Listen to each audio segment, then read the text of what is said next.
देवराज तुम्हारे लिए एक प्रस्ताव लेकर आए हैं शनि।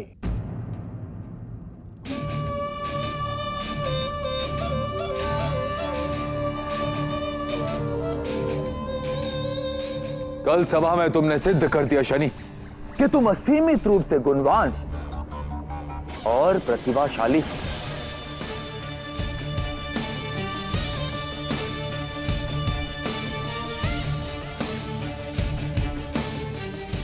और तुम्हारी प्रतिभा को देखकर देव गुरु बृहस्पति ने तुम्हें एक प्रस्ताव भेजा। यही एक अवसर है तुम्हारे लिए शनि कि तुम अपने पिता महान सूर्य देव के प्रतिनिधि बनो।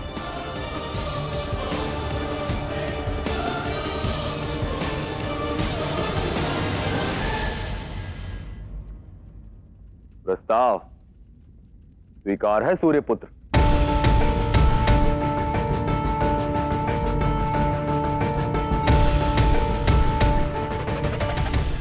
बिना प्रस्ताव जाने मैं कोई वचन नहीं दे सकता इंद्रदेव।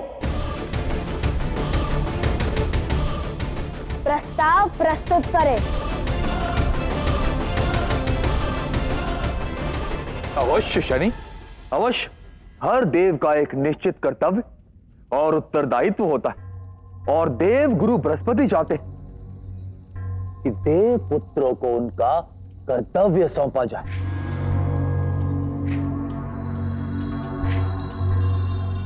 उनकी योग्यता और प्रतिभा का आंकलन करके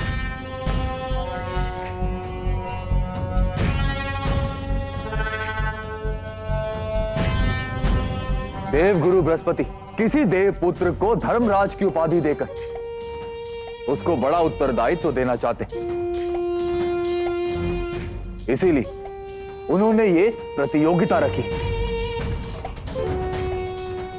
और वो चाहते हैं कि तेजस्वी सूर्य पुत्र भी उसमें सम्मिलित।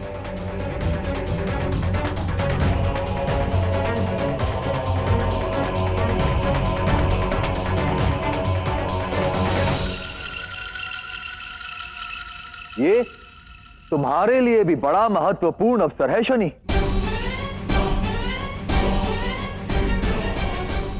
और ये आपके लिए भी सम्मान का विषय होगा सूर्यदेव।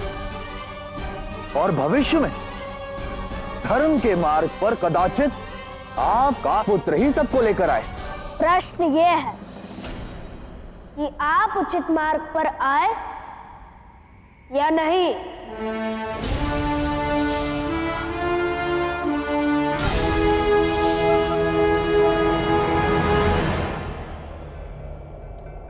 यदि गुरु के आदेश का पालन धर्म, तो उचित मार्ग और उचित मंशा से ही आया हूं सूर्यपुत्र।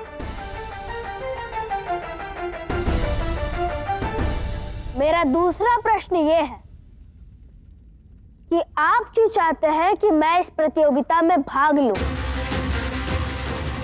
क्यों आप मुझे इसके योग्य समझते हैं? धर्म अनुसार इस प्रतियोगिता में यम को भाग लेना चाहिए, क्योंकि वो मुझसे ज्येष्ठ है।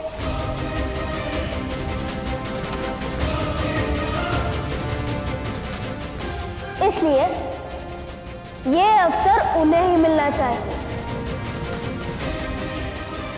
नहीं?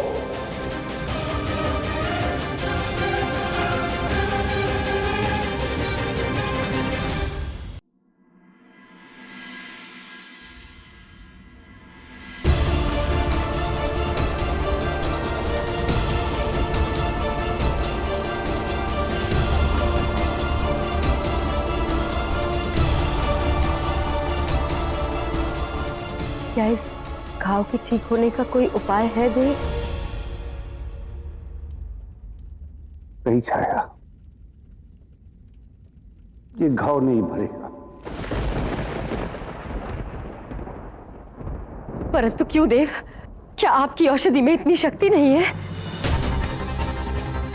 तेरी औषधि में शक्ति है छाया, परंतु तुम्हारे जीवन में कोई लक्ष्य शेष नहीं। तुम संज्ञा की छाया हो, छाया। मैंने बताया ना, जैसे जैसे इस संज्ञा का तप पूर्ण होगा, तुम्हारा ये घाव बढ़ता जाएगा, और जिस दिन संज्ञा लौट कर आएगी, तुम्हें विलुप्त होना होगा। आप तो विश्वकर्मा है। संसार में ऐसा क्या है जो आप नहीं बना सकते? कोई हल दीजिए देव। हल तो तुम थी छाया। संज्ञा के दुख का हल तुम्हारे जीवन का एक लक्ष्य था। लक्ष्य पूरा होने के पश्चात तुम्हें जाना होगा। यही विधि का विधान है।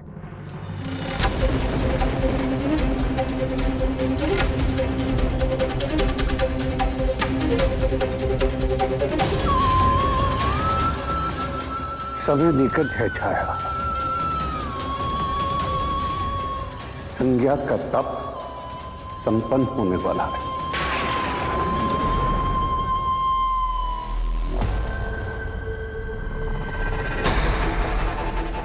आपने बताया नहीं देवराज, ऐसी क्या प्रतिभा देखी देवगुरु ने मुझ पर?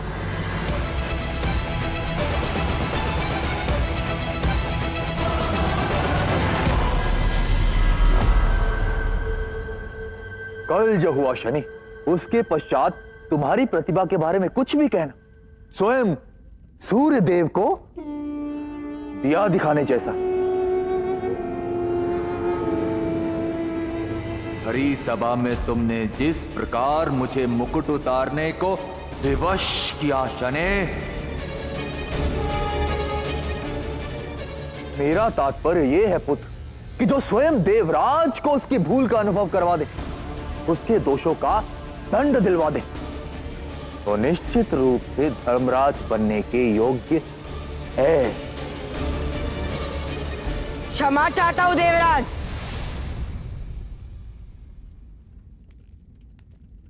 परंतु केवल एक कार्य से किसी एक को सर्वश्रेष्ठ मानना दूसरे के लिए पक्षपात है।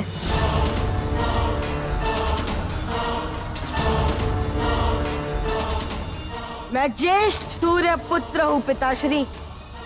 आपका तेज है मुझ में। यदि मुझे ये अवसर मिलता तो मैं भी न्याय करता।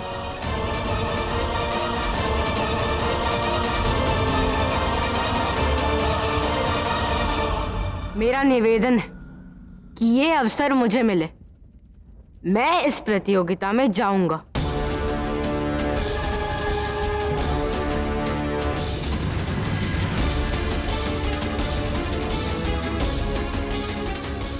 यदि आप मुझे अनुमति दें तो मैं सिद्ध कर दूंगा कि मैं सूर्यपुत्रयम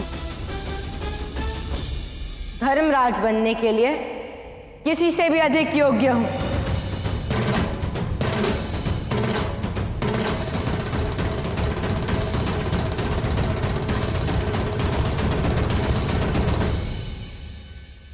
तो इस वार्ता का अंत हुआ देवराज। देवगुरु से कह दीजिए कि मेरा पुत्र यम इस प्रतियोगिता में मेरा प्रतिनिधित्व करेगा।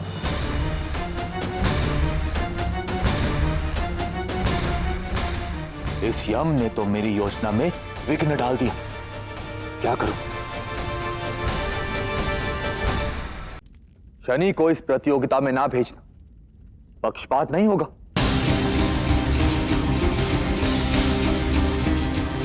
न्याय का जो भाव इसने कल सभा में दिखाया, उसके पश्चात तो इसे प्रतियोगिता में सम्मिलित होना ही चाहिए। अंततः देवगुरु बृहस्पति की भी यही इच्छा है। जब शनि ने ना कह दिया और यम ने स्वीकार कर लिया, तो अब तर्क वितर्क करने की आवश्यकता क्या है देवराज?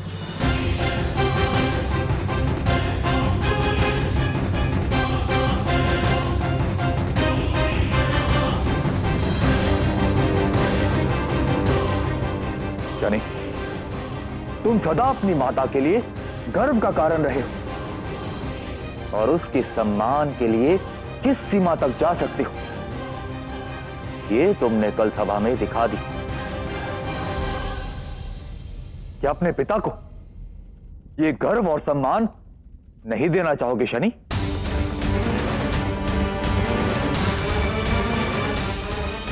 मेरा तात्पर्य ये कि यदि तुम इस प्रतियोगिता में भाग लोगे तो तुम्हारे पिता महान सूर्यदेव को धर्मराज का पिता होने का दोहरा अवसर मिलेगा। क्या पुत्र होने के नाते तुम्हारा यह कर्तव्य नहीं कि तुम अपने पिता का सम्मान बढ़ाओ?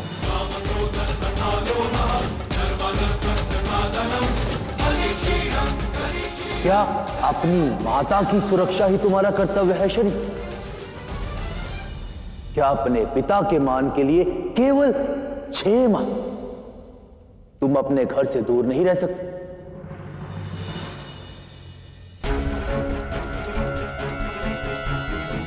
उत्तर दीजिए देव।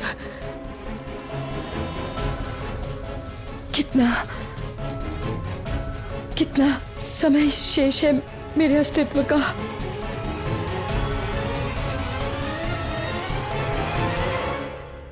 सूर्यदेव के 30 बार उदय होने तक का समय है छाया।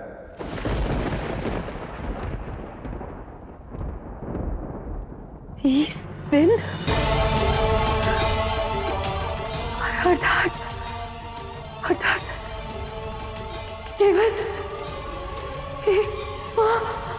केवल 6 माह शनि, केवल 6 माह तुम्हें सूर्यलोक से दूर रहना होगा।